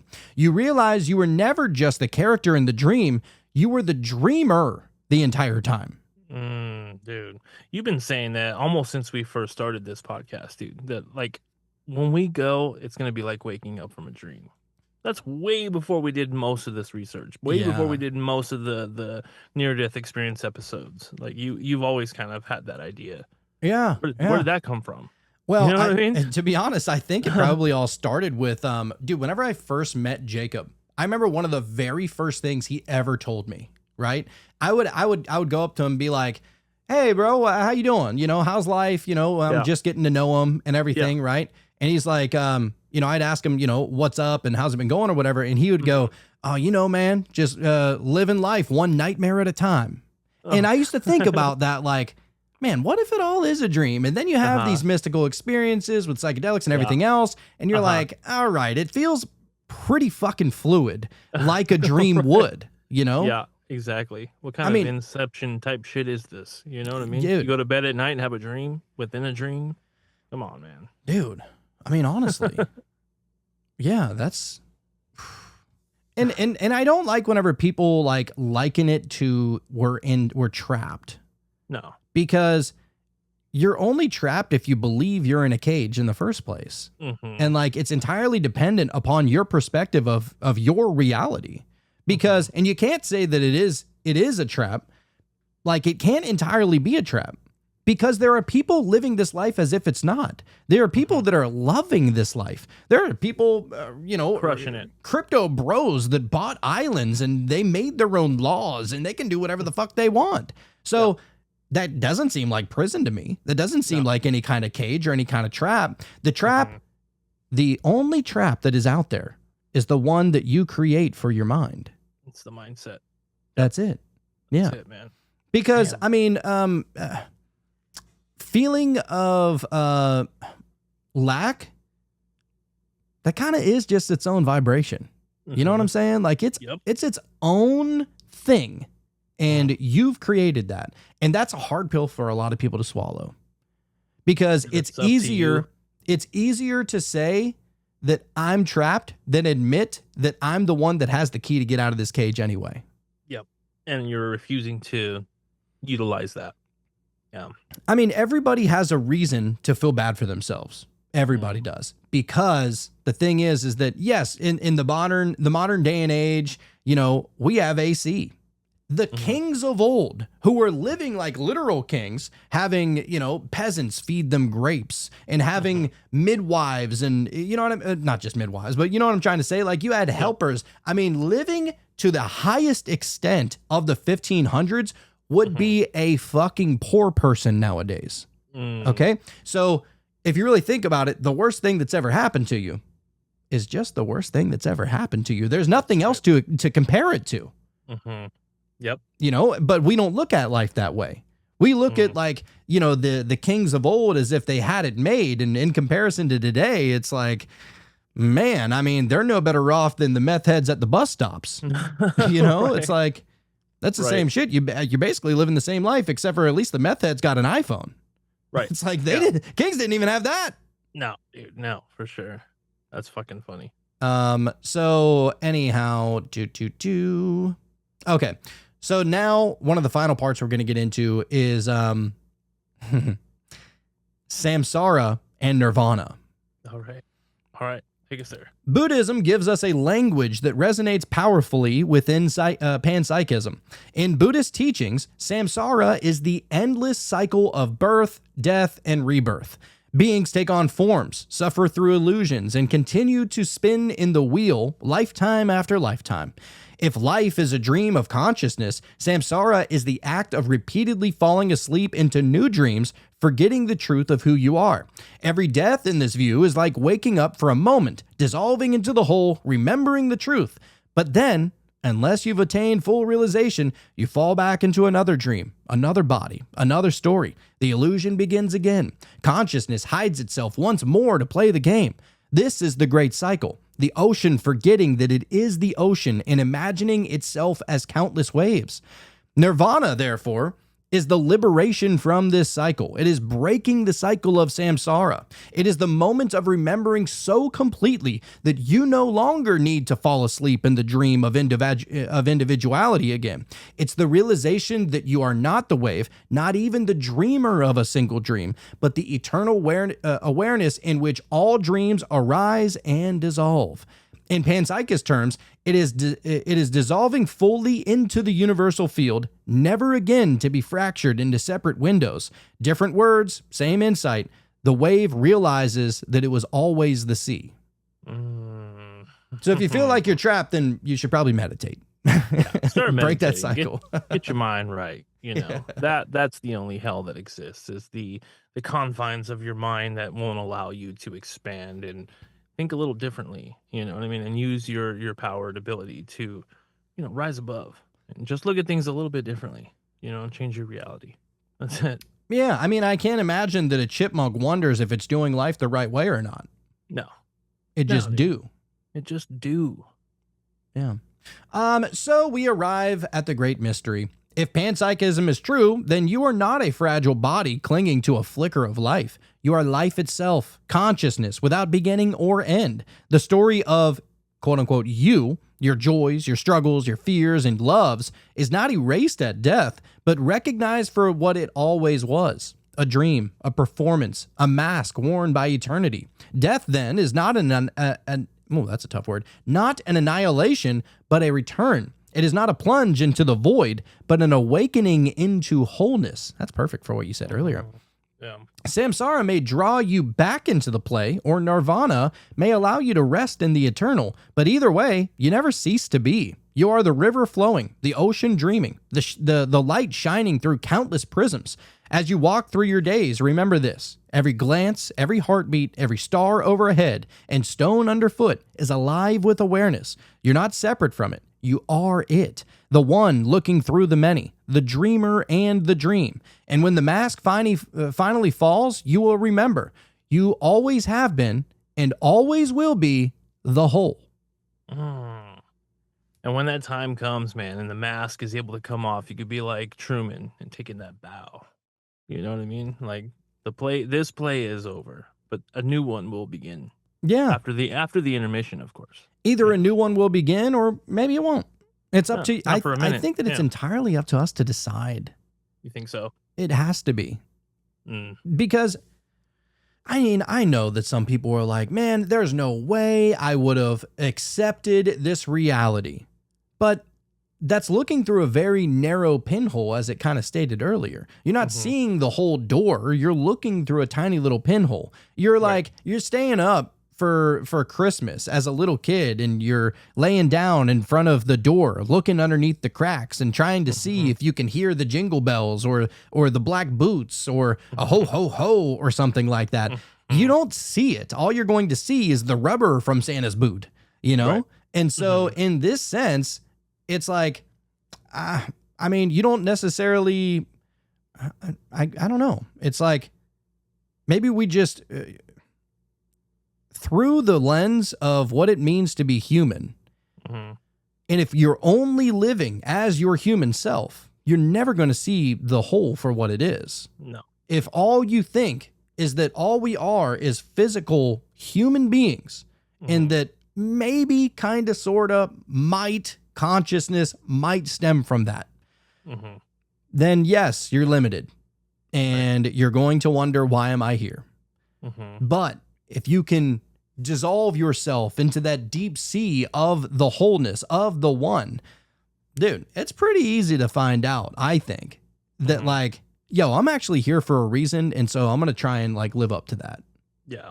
And if you don't know what it is yet, like figure that out and then just go for it, you know, because you're here for something for sure. Oh, Absolutely. dude, as I can't remember who said it, but somebody said your purpose is to find your purpose. Yeah.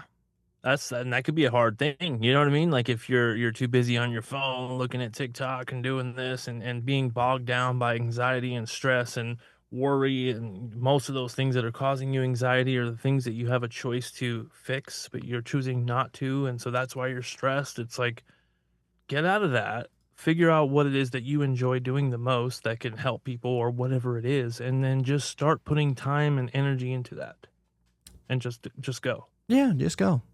you know? Yeah, dude. That's what we're made to do, I think.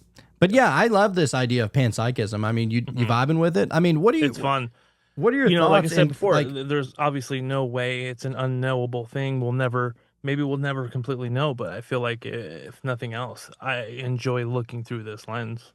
You know what I mean? It's definitely funner to look at it this way, you know. And then if you, by looking through this lens, and when you want to get into the idea of telepathy and these certain things, and these are all consciousness based modalities. Now it's almost like you're opening a portal or a doorway within your mind to better accept that as something that is reality. And then maybe you're able to do it, you know? And like, I mean, what it means to be a human is essentially what it means to trip, because you're getting a tiny fractal of all the information. You're seeing it through a very tiny, small lens. And if all, you know, if we are part of the whole and the whole is part of us and we are it and it is us, then the card that flips out of your hand whenever you're shuffling the tarot is nothing more than a message that you're trying to give yourself for that very moment.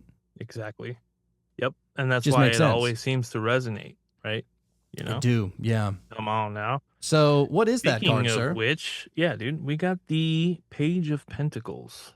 Which, Page I mean, of- I always enjoy a pentacle card, you know? Oh yeah, it's usually a good sign. Money, money, money, you know? Yeah. I actually, since I'm in Arizona, I have my book elsewhere, so we're going to pull it up, what it means on, and I always like to go to one of my favorite websites if I'm trying to look something up, like look up what a tarot card means, is Biddy Tarot. So I'll actually share the screen right now. What is it called again? Biddy Tarot, BIDDY tarot.com. Okay. Oh, okay. It's usually pretty accurate, at least, from my experience with it. By the way, I do want to say we are on Patreon. So if you want to be able to support the show, then come over to patreon.com/metamystics. That link's down in the show notes below. We have several different tiers, but if you just want to be able to sign up to be able to support the show, we have a tier that is only $3.33 a month. And that gives you access to be able to come and join us.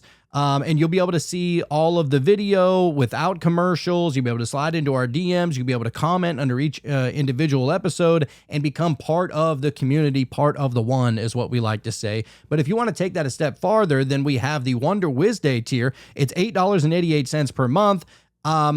And you get everything that you get for the $3.33 tier, but you also get to join us every Wednesday night for the Wonder Wiz Day live show. So if you want to be a part of that conversation, put your 2 cents in, be a fly on the wall, whatever. You just want to be live in that moment, and you probably ain't got shit going on a Wednesday night at 9 p.m. Central anyway. Brighten up your Wednesdays. You always got something to look forward to because we will be doing this forever for the rest of time. Even when we die, we will tune into your radio frequency and give you messages somehow. Probably the ether. You know what I mean? Yeah, dude. So if you want to be a part of that, patreon.com/metamystics and sign up for the Wonder Wiz Day tier. Just want to throw that out there. We're also on YouTube. So if you want to go to youtube.com/metamystics, you can go over there. I can't guarantee that there's not going to be any commercials, but if the commercials don't bother you, then YouTube is totally fine. And to be honest, even if you're on Patreon, go subscribe on YouTube as well. I mean, it really helps support the algorithm, helps support the show, helps it out big time. And another way that you'd be able to support the show is by leaving a review, leaving 5 stars, whatever you do, whatever you're listening to on Spotify or Apple Podcasts or elsewhere, leaving that review and leaving that 5 stars, even if you just say, hey, Sean is one sexy beast. It helps the algorithm. It helps pump the show. Even the slightest little thing. We have people that come on and leave 1 stars. Shout out to the individual. You know who you are. Much love. You're helping out the algorithm. We appreciate you. Yep. Yeah. And also you can come check us out on Instagram and TikTok. We try and post as many clips of, shows as we possibly can for those who are just listening and you want to be able to maybe see what our faces look like or our guest faces look like or tune in to the most awesome moments during each episode. Those short clips will be up on Instagram and TikTok. So come check it out.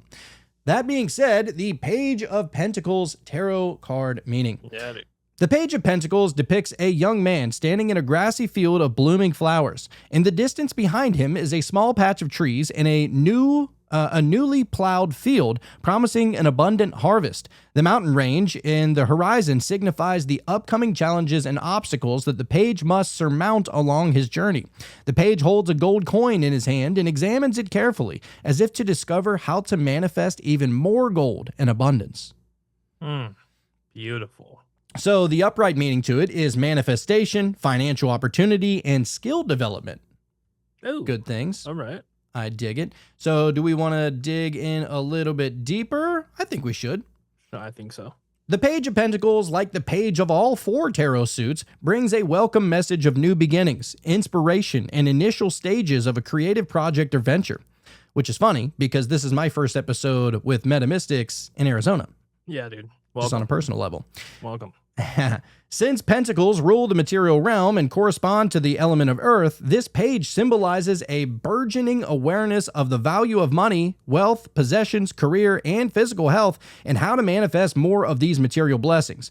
You welcome new opportunities to your material life, a new job, a new business, a financial windfall, and wish to discover how to turn your dreams into reality.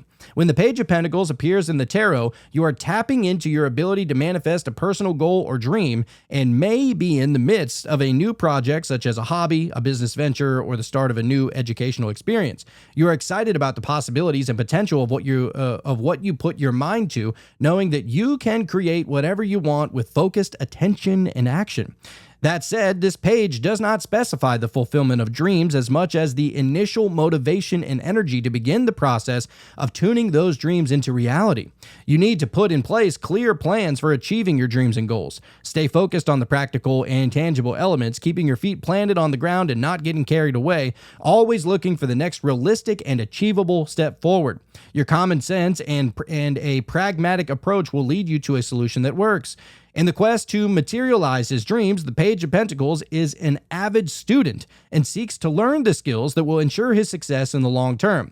The Page of Pentacles often appears when you are ready to up-level your skills and learn something new so that you can manifest your dreams. See this card as an invitation to take a class, continue your education, or start an apprenticeship. Even if you are already prosperous in your current field, the Page of Pentacles encourages you to try something new and discover another aspect of yourself. The more skills you bring to your portfolio, the more goals and dreams you can achieve. The Page of Pentacles may show you that you are considering a new business or entrepreneurial venture, or you are in the initial stages of setting up the company to be financially successful and abundant in the long term.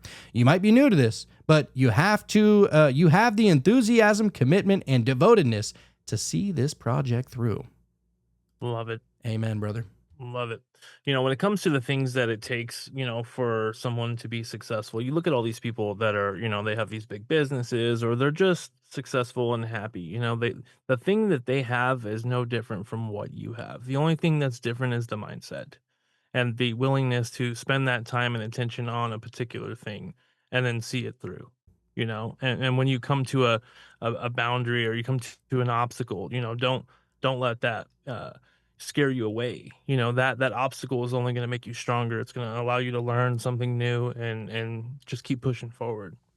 Yeah, I think that they just, most people who are successful, and I don't even want to, just connect successfulness to happiness and living the right way. I mean, just whatever makes you feel the most content and happy, I would say, is the most successful that you can possibly be. Yep. And Absolutely. so those people, the thing that they learned how to do was to get out of their own way.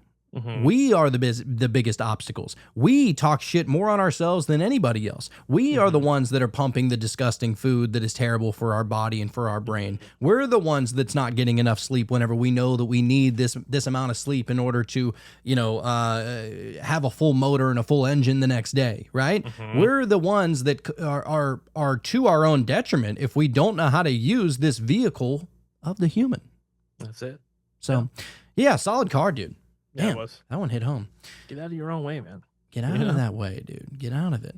So, anyhow, Sean, any parting words to the one as we get ready to go into this meditation, sir? Oh, I loved the information, man. I really did, and I'm going to enjoy looking through this lens. And I think it just gives a fresh outlook on things, and just explore that, and to thank you, to the one for listening to us try to figure it out, and you're on this journey along with us, and I hope some of that resonated. Hopefully so. Yeah, it's not just a dream. It could just be reality if you accept it. Right. Yep. Because, I mean, hey, life could be a dream anyway, so you may as well dream something fun. Might as well. Have some fun doing it. With that being said, if Panpsychism came here and it taught you anything, it's that you don't know what you don't know. So don't just get weird. Stay weird.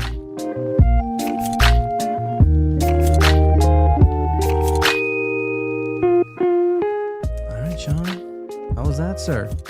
All right, so going into the meditation, I know that you explained what the meditation was going to be of, but for whatever reason, when I went into it, I was still thinking of just the consciousness, conversation, and everything else. But then I saw, like, in like my mind's eye, it looked like a set of like a ladder. It wasn't a set of stairs; it was a ladder going up, right? And so I'm like, oh, okay, well, I'll run with this. I started climbing it. And then all of a sudden, after a little bit of climbing that, there was an elevator that was coming from below, and it was coming pretty fast. And I was like, oh shit, And so somehow I was able to just kind of leap onto that. And this elevator was just going fast, right? And all of a sudden it was out of the structure that we were in, and it wasn't even attached to anything, and just kept going up. Like pretty fast, to the point where it was like beginning to leave Earth, and so it was just this rising, lifting feeling. And then I started to like climb down the side of it somehow, like maybe I was beyond where gravity was really taking hold, and so I climbed down the side of it, and then I was hanging off of the bottom of it by like the corner of it, and I was just like looking down, and I can see like the earth, and just see it as it's, without the borders and everything else, just earth as it,